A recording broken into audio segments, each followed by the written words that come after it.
Sir मेरा जो प्रश्न है वो आज प्रदूषण से रिलेटेड है।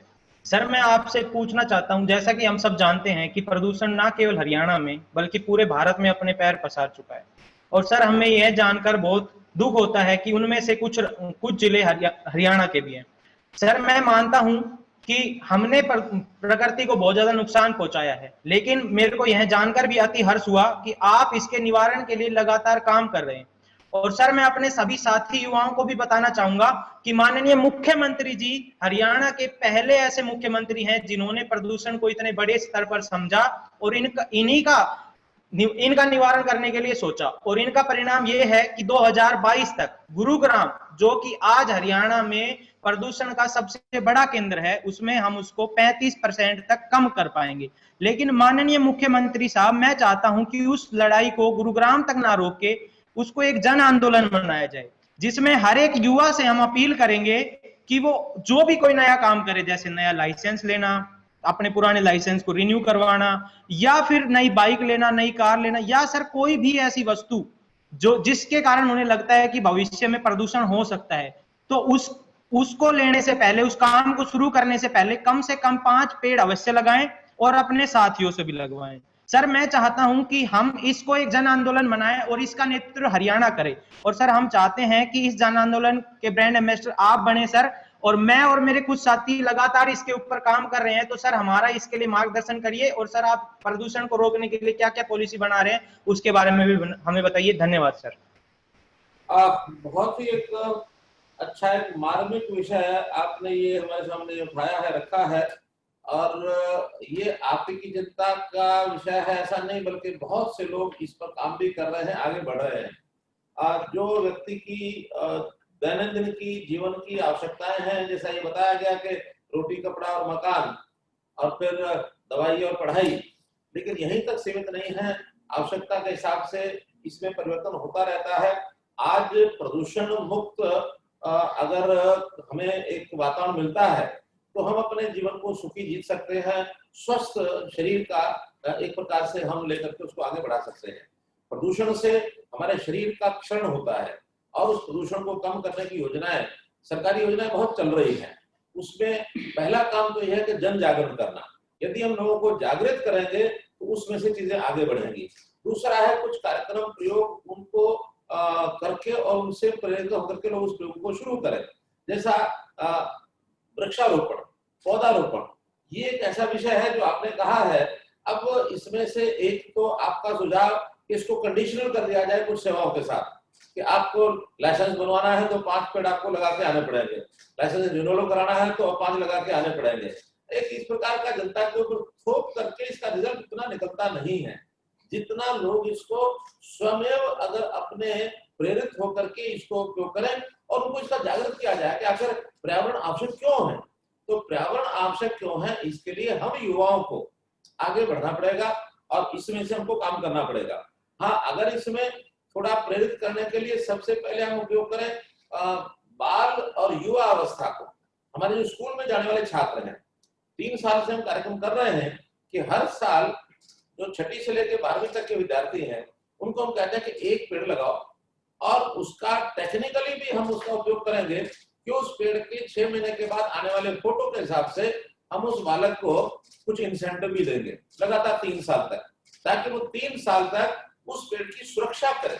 पेड़ लगाना कई बार आसान होता है, लेकिन पेड़ को सुरक्षित रखना, पेड़ को जीवित रखना, ये बड़ा कठिन होता है। बहुत जल्दी पेड़ मुरझा जाते हैं, सूख जाते हैं, वो बड़े नहीं होते हैं। 3 साल तक अगर उसको जीवित रख गए, उसकी जड़ में मानो उसको पानी दे दिया, उसको खाद डाल दिया और जड़ में, या उसको बाड़ लगा दी, ताकि 3 साल तक वो जो पौधा है वो एक 3-4-5 फुट का पेड़ बन जाए, फिर उसकी जड़ें पकड़ जाती हैं। तो ये कार्यक्रम हम लगातार 3 साल से चला रहे हैं। लगभग 20 लाख पेड़ बच्चों के द्वारा लगाए जाते हैं। इस बार तो वन विभाग ने 1 करोड़ नए पेड़ लगाने का आह्वान लिया था। जो इस प्रकार के वन प्रेमी हैं, पर्यावरण प्रेमी हैं, वो सब लगाते हैं। तो इस अभियान को हम ले रहे हैं। कुछ चीजों में कंडीशनल करने की बात सामने आ रही है कि जो पेड़ को काटते हैं, मानो विकास के नाते कुछ पेड़ कटते भी हैं, कहीं किसी को भवन बनाना है, कहीं इंफ्रास्ट्रक्चर रोड बनना है, तो उसके लिए हम कंडीशन लगा रहे हैं कि 1 पेड़ के बदले में 10 पेड़ लगाए और उसके सर्टिफिकेट दे और उसके बाद उसको पेड़ काटने की परमिशन मिले, उससे पहले उसको परमिशन नहीं मिलनी चाहिए, ताकि पेड़ों को बढ़ाया जाए। किसान जो है अपने खेत में पेड़ लगाता है।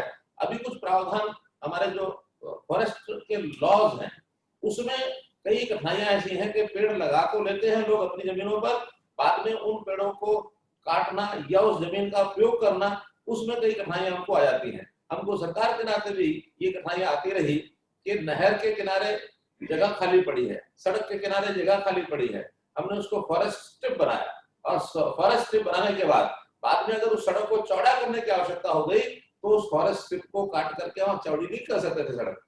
नियमों में, कानून में थोड़ा परिवर्तन कर रहे हैं ताकि पेड़ बढ़ाए भी जाए, लगाए भी जाए, और आवश्यकता पड़ने पर उसका उपयोग अगर जमीन का करना तो वो भी कर सके। ये संतुलन भी हमको बैठाना है। वन क्षेत्र हरियाणा का अभी पहले 6-6.5% है। हमारा टारगेट है कि हम आने वाले 5 साल में जब हमारी ये टर्म चल रही है इसमें इसको 10% तक करें। लेकिन 10% करने के लिए जितनी जमीन चाहिए, वो जो खाली जमीन, बंजर जमीन पहाड़ों के पास या नदियों के किनारे ऐसी जो खाली जमीनें पड़ी हैं उसकी भी सीमा है। तो उसको क्षेत्र को बढ़ाने के लिए कुछ ना कुछ योजनाएं बन रही हैं ताकि सरकारी जमीनों का वनों के लिए उपयोग किया जाए।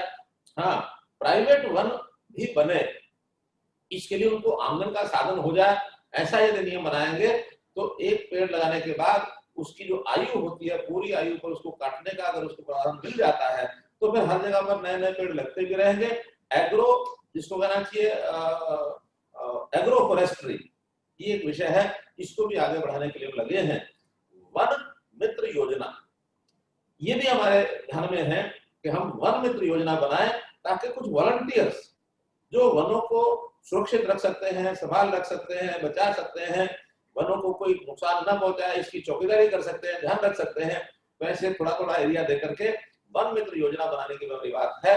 तो निश्चित रूप से हमारी सरकार वनों को कैसे बढ़ाया जाए, पर्यावरण को सुरक्षित किया जाए, प्रदूषण मुक्त कैसे किया जाए, पराली जलाने का जो एक किसान बंधु जो जल्दी से अपनी खेती को खाली, जमीन को खाली करने के लिए और पराली जलाते हैं, उसके ऊपर बहुत सा सरकारी तौर पर उसके खिलाफ कार्रवाई भी की जा रही है, एफआईआर भी की जा रही है, जुर्माने किए जा रहे हैं कि वो पराली न जलाएं।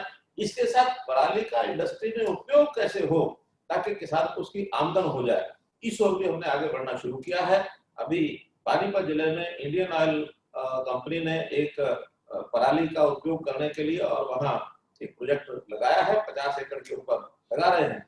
2-3 जिलों की पराली सारी वहां चली जाएगी ताकि उसका इंडस्ट्रियल यूज ये भी हो सके, पराली से कोयला बन सके, कोयले का उपयोग आगे हम उद्योग में कर सके। तो ऐसी बहुत सी योजनाएं जो कर रहे हैं, निश्चित रूप से इस ओर हम भी आगे बढ़ें।